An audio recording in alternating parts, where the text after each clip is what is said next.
हमने दंडवती परिक्रमा करी गिरिराज जी की। दुनिया के लोगों को दंडवती करने में लगते होंगे, बहुत फिट लोग होते हैं तो वो तो 6-7 दिन में कर लेते हैं, अनफिट लोग होते हैं तो ज्यादा से ज्यादा 10-12 दिन में कर लेते हैं, बहुत ही अनफिट होते हैं तो 15 दिन में करते हैं। हमने 6 महीना में करी। और 6 महीना में क्यों करी, उसके पीछे भाव ये था कि हमने दीपावली से 10 दिन पहले शुरू की। कार्तिक का महीना थोड़ा सा ठंडा अच्छा मौसम रहता है, तो एक तो हमारी गति भी बहुत धीरे धीरे, हम क्या करते नेक चलते और नेक चलने के बाद गिरिराज जी की तरफ मुख करके बैठ जाते और मन में भाव आता, हे गिरिराज बाबा, सब आपको भजन सुनाते हैं, सब आपको बातें सुनाते हैं, सब आपको भोग लगाते हैं, सब आपको प्रसाद लगाते हैं, हम आपको हंसाएंगे। वो गिरिराज बाबा प्रसन्न है। हम ये भाव रखते थे, हमारे संग जितने भी बालक थे, कि गिरिराज जी को मनोरंजन करना है।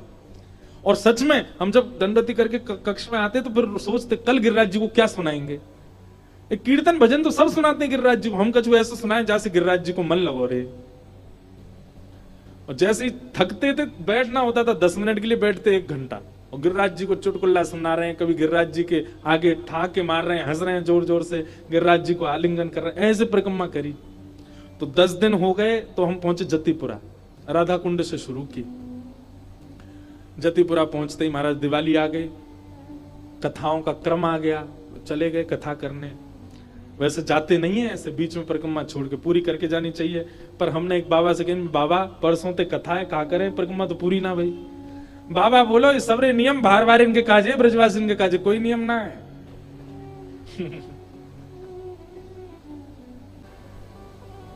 तो हमसे एक ब्रजवासी बोलो, भैया सबरे नियम बार बार जिनके काजे हैं, और तुम तो दंडवती भी काय को लगा रहे हो, गिरिराज बाबा को श्रम और हो तो होगो। बताओ ब्रजवासी काय को लौट रहे हैं मेरे आगे, इनके काजे तो मैं यहीं विराजमान है गया हूं, इनके काजे तो मैं यहीं पे बैठ गया हूं डट के, जे काय को इतना श्रम कर रहे हैं। मैंने बाबा हम परिक्रमा कोई पुण्य की कामना कोई भावना वैसे नहीं कर रहे हैं, हम तो गिरिराज बाबा के संग में कछु दिना रहे हैं, हमारे कर रहे हैं। तो बढ़िया कथा करके आओ, फिर समय मिले फिर आदि फिर कर लियो, फिर कथा करने गए। फिर होली के आसपास 10 दिन का समय मिला, फिर गए और फिर 5-6 दिन के अंदर फिर जतिपुरा से और वहां तक करी। तो दिन देखो तो 15 दिना में ही लगे, लेकिन वैसे देखो तो 6 महीना में लगे। अच्छा एक घटना और घटी, बताता हूं कभी कोई कथा में। 3 बाबा गिरिराज जी में 3 परिक्रमा लगाते हैं रोज, 2 परिक्रमा 3 परिक्रमा। तो जब हम दंडवती लगाते थे तो वो बाबा, अभी उनमें से एक महापुरुष तो भगवत धाम निकुंज गमन हो गया, उनमें से वो बाबा पीछे ते आते और मैं दंडवती कर रहा हूं तो पीछे से ही पाम छू के चले जाते। मैंने कि बाबा आप क्यों चरण छूते हैं, आप ऐसे श्रम मत। बोले अरे ब्रज में जन्मे आप, बंगला बोलते थे, थोड़ी बंगला उनकी लिपि थी, ब्रज में जन्मे आप, ऐसे व्यास जी के घर में जन्मे आप और स्वयं व्यास बन गए आप, ब्रजवासी हो आप और यहां दंडवती लगा रहे हो। इतने सौभाग्य से हम चूकना नहीं चाहते, हम तो डकैती डालेंगे पैर छूने की। तो जब मैं बीच में चला गया आदि करके, जब आदि कर रहे दोबारा आया, बाबा फिर मिले, बाबा मेरे को दंडवत करने। मैंने बाबा ऐसे मत करो। बोले अरे हमने साधक बहुत देखे, ब्रजवासी बहुत देखे, आप जैसा नहीं देखा। मैं क्यों? वो 6 महीना नहीं हुआ तुमने दूसरी परिक्रमा भी शुरू कर दी, इतनी जल्दी आ गए। गिरिराज बाबा बहुत कल्याण करेंगे आप पे, तो निश्चित दर्शन हो जाएगा। मैंने बाबा पहली चल रही है अभी, अभी पहले ही पूरी ना वही है। बाबा बहुत जोर से हंसे, हृदय से लगाए, अश्रु आ गए उनके आंखों में। आप ब्रजवासी काहे को श्रम कर रहे हो, हम लोग करें ना ये श्रम। तो मैंने कहा नहीं महाराज जी, ठाकुर जी हमारे पास बड़ी सहजता से मिल गए, कहीं सहज से मिलने वाली वस्तु का हम मूल्य ना भूल जाएं, इसलिए ये करना चाहिए। ये बात ठीक है, जो ब्रजवासी भी सुन रहे हैं ना कथा, उनते वो कह दूं भैया, ब्रजवासी कई बार बहुत ज्यादा वोट ले लेते हैं, बहुत ज्यादा ठाकुर जी की वोट ले लें, हाँ हम ब्रजवासी हमें तो सबकी छूट है, हम ब्रजवासी, ऐसा मत करे करो। कभी कभी साधना ब्रजवासियों को भी करनी चाहिए। वैसे तो नहीं है, अब ये बात बोलने में भी अटपटी सी लग रही है कि ब्रजवासी साधना करें, पर हाँ कभी कभी करनी चाहिए, जासे और प्रेम बढ़े प्रियतम के प्रति, करनी चाहिए।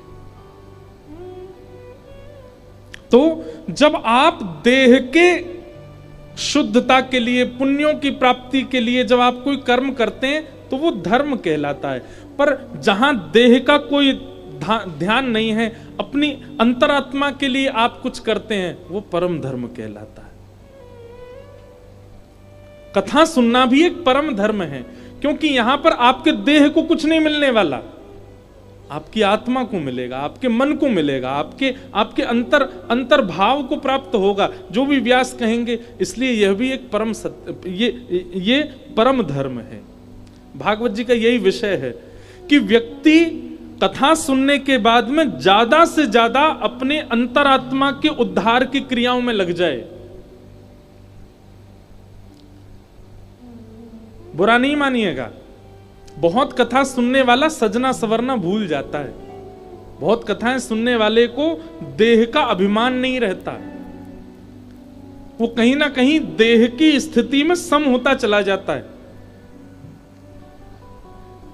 कोई साधुओं का कोई भेष नहीं होता लंबी दाढ़ी, साधुओं का कोई भेष नहीं होता जटाजूट, साधुओं का ये भक्ति प्राप्ति के बाद सम अपने आप होते चले जाते हैं। इनको नहीं होती इच्छा कि हम सुंदर बन के रहें, नहीं होती इच्छा कि हम केश काट के रहें, नहीं होती इच्छा कि हम चटकदार कपड़े पहन के रहें। वो सम उनकी स्थिति में आ जाता है, मन में आ जाता है, अपने आप साधु का भेष निर्माण होता चला जाता है। हाँ, कोई लोक रंजन के लिए और किसी को अपनी ओर खींचने के लिए साधु बनता है तो वो भी अलग ही दिख जाता है कुछ दिन बाद, पर जिसके हृदय में वास्तव में प्रेम प्रकट हुआ होगा ना, वो सामान्य रहेगा। मैं एक बात और कहूं भैया, ब्रज से प्रेम करवे वारे, वो ज्यादा सजे धजे ना है, वो तो अपने प्रिया प्रियतम को सजा में खुद सम रहते हैं।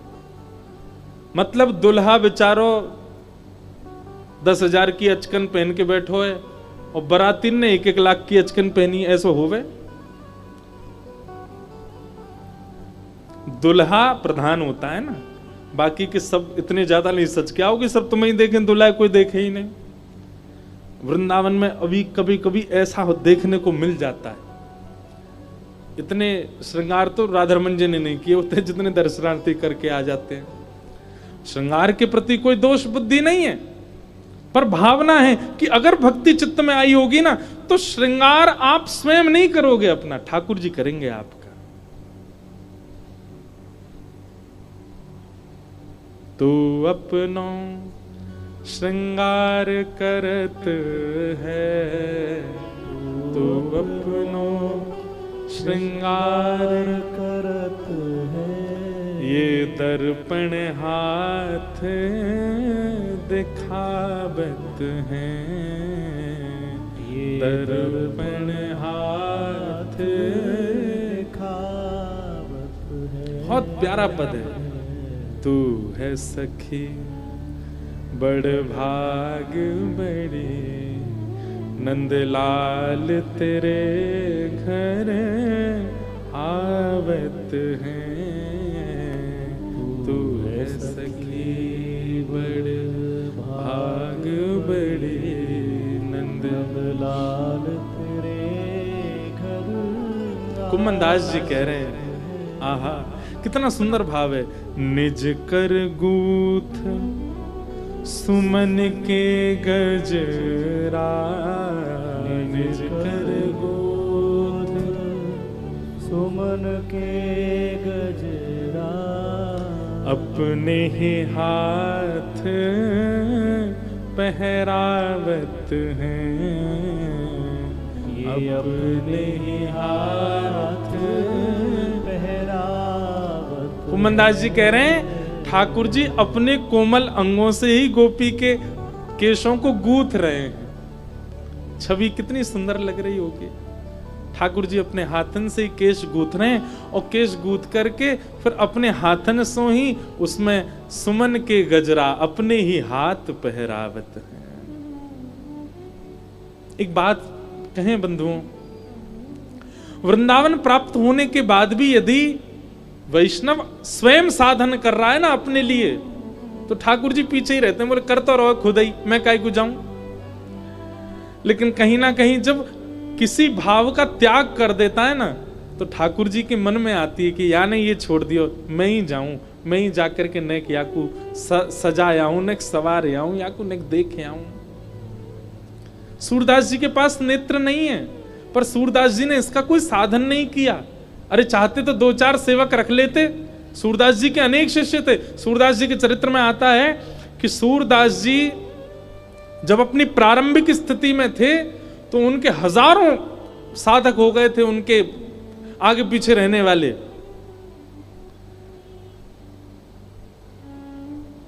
पर सूरदास जी ने मन में विचार किया कि ये सब लोग मेरे साथ इसलिए रहते हैं क्योंकि मेरे अंदर सूरदास जी में एक चमत्कार था कि वो किसी का भी भविष्य बता देते थे। सूरदास जी के पास एक गुण था कि वो कभी भी कोई चीज खो जाए, कोई क्या होगा क्या नहीं होगा, वो बता देते थे सहज में ही। एक दिन सूरदास जी ने मन में विचार किया, देखूं तो सही है जितने मेरे आगे पीछे रहते हैं ये वास्तव में मेरे संग रहना चाहते हैं कि नहीं। और सूरदास जी ने मन बना लिया, बोले भैया अब तो हम सब छोड़ छाड़ करके और वन में रहेंगे, एकांतवास किया करेंगे, अब आप लोगों में से जो चलना चाहे चल दो। धीरे धीरे सारे शिष्य कटने लगे। कोई बोले हमारे घर में ये है, हमारी माताजी बहुत वृद्ध हैं, पिताजी अनुमति नहीं दे रहे हैं, पत्नी छोड़ के जाने नहीं दे रही है। और करते करते करते 10 ही लोग रह गए। सूरदास जी बोले ये वास्तविक है। अब धीरे धीरे फिर वो भी छूटते चले गए, अकेले ही रह गए सूरदास। सूरदास जी ने साधन नहीं किया। नहीं है नेत्र तो भी लाठी लेकर के चले ही पड़ते, और कुटिया से निकलते कह देते लाला सामने कुआं आ जाए, गड्ढा आ जाए, नाली आ जाए, पोखर तालाब आ जाए, देख लियो भैया। अगर गिर जाएंगे तो समझ जाएंगे कि लाला बुलानो चारो है, और बच जाएंगे तो यूं समझ जाएंगे कि लाला अभी चारों ने को और सेवा करो। अपने आप कोई साधन नहीं किया। सूरदास जी का एक पद है, मुझे स्मृति में नहीं है। सूरदास जी कहते हैं कि भैया सांची पूछो तो मैं कुटिया ते निकरूं, मेरी लाठी पकड़ के कन्हैया ही चले आगे आगे, वही बता दे यहाँ गड्ढो है, यहाँ मत जइयो, यहाँ ऊंचो है, ने लांग के चलियो। साधन यदि करेंगे व्रज प्राप्त होने के बाद, हम करने से मना नहीं कर रहे, करो, पर साधन करेंगे तो फिर ठाकुर जी पीछे रहेंगे। ठाकुर जी कहेंगे यहाँ पे करी तो रहो है, सब अपने आप खा रहो है, बना रहो है, पी रहो है, आनंद कर रहो है, सज रहो है, समर रहो है, कमा रहो है, मैं क्या करूं एक काज। लेकिन जब साधन निवृत्त होकर के केवल उनकी प्रेम लक्षणा भक्ति में कोई तत्पर हो जाए, तो ठाकुर जी उस साधन को करने आते हैं। तू है सखी बड़ भाग बड़ी, नंदलाल तेरे घर आवत है। तू है सखी बड़ भाग बड़ी, नंदलाल तेरे घर आवत है। कुंभन दास लाल गिरधर के, कुंभन दास लाल गिरधर के, ये तो तेरे ही हाथ बिकावत है। ये तो तेरे ही हाथ बिकावत है। तू है सखी बड़ भाग बड़ी, नंदलाल तेरे घर आवत है। तू है सखी